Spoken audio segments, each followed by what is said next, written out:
उत्तर प्रदेश में भी अब तक 53 सीटों पर चुनाव संपन्न हो चुके हैं, लेकिन जनता के मन में जो उत्साह है 4 जून को क्या होने जा रहा है, ये पहले से ही जनता जनार्दन के सामने पहले से स्पष्ट है।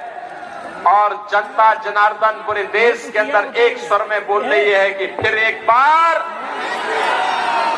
थोड़ा खलीलाबाद की आवाज में लगाइए, मैदावल की आवाज तो ऐसी गूंजती थी, अच्छे अच्छे लोग थर्रा जाते थे जब हम लोग यहाँ कार्यक्रम करते थे।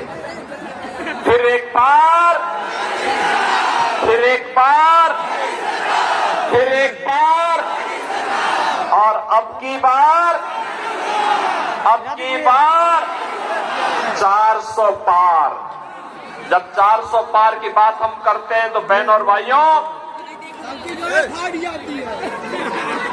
समाजवादी पार्टी तो 400 सीटों पर चुनाव भी नहीं लड़ रही है। और वह कहती है कैसे होगा, तो जनता की ओर से आवाज आती है कि जो राम को लाए हैं, क्या आती है आवाज, जो राम को लाए हैं,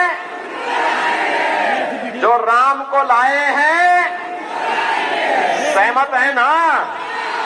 आप में से कितने लोग अयोध्या रामलला का दर्शन करने के लिए गए हैं? वाह भाई, पूरा का पूरा खलीलाबाद, पूरा का पूरा मैदावल गया है। अभिनंदन करता हूं मैं आप सबका।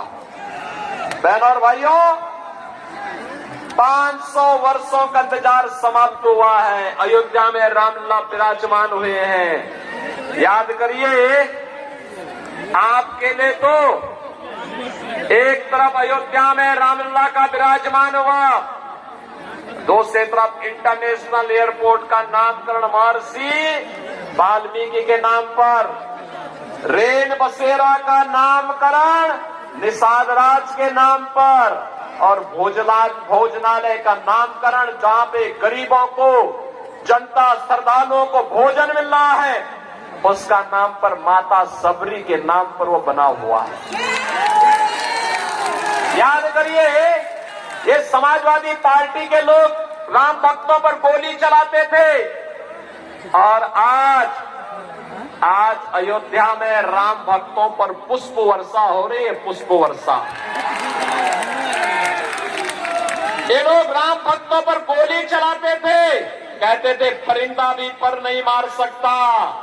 और बहनों और भाइयों, आज अयोध्या धाम में भक्तों की आवभगत होती है, राम भक्तों की आवभगत होती है, और अयोध्या को एक बार फिर से त्रेता युग का गौरव दिलाने का काम कर दिया गया है।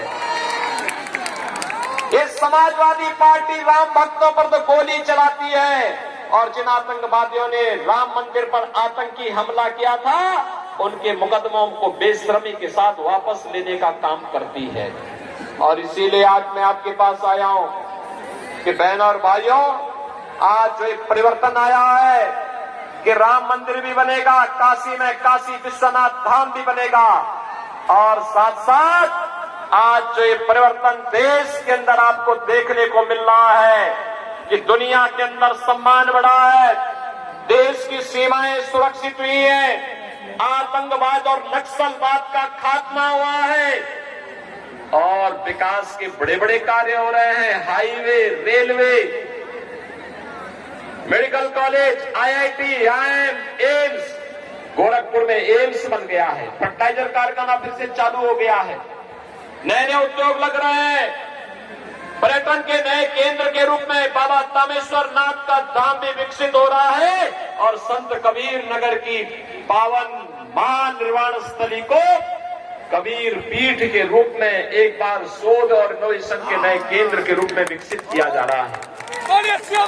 बहनों और भाइयों, कटिरा का पुराना बर्तन उद्योग 1 डिस्ट्रिक्ट 1 प्रोडक्ट में फिर से पुनर्जीवित हो रहा है, और यही नहीं, आज तो विकास के साथ साथ गरीब कल्याणकारी योजनाएं। याद करिए, समाजवादी पार्टी के समय में लोग भूख से मरते थे, दवा के भाव में दम तोड़ते थे, किसान आत्महत्या करता था, नौजवान पलायन करता था, बेटी और व्यापारी की सुरक्षा खतरे में थी। सुबह की शुरुआत एक घोटाले से होती थी और सायंकाल आते आते किसी आतंकी वारदात या किसी वारदात की समाचार हमें देखने को मिलते थे। आज 80 करोड़ लोगों को मोदी जी के नेतृत्व में फ्री में राशन की सुविधा का लाभ प्राप्त हो रहा है। 80 करोड़ लोग फ्री में राशन 4 वर्ष से प्राप्त कर रहे हैं। मोदी जी ने कहा है अगले 5 वर्ष तक लगातार जारी रहेगा।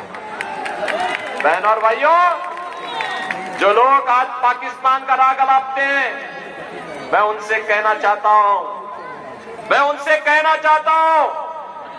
कि पाकिस्तान के अंदर 23 करोड़ लोगों का पेट नहीं भर पा रहा है। वहां की सरकार, वहां पे 1 किलो आटा के लिए कैसे छीना झपटी होती है, जैसे मोहल्ले के अंदर कुछ जीव रोटी के टुकड़े के लिए आपसी छीना झपटी करते हैं। ये स्थिति आज पाकिस्तान के अंदर आप देखने को मिल सकता है। और इसीलिए मैं कह रहा हूं, जो लोग पाकिस्तान का राग अलाप रहे हैं, वे कृपया पाकिस्तान जाएं।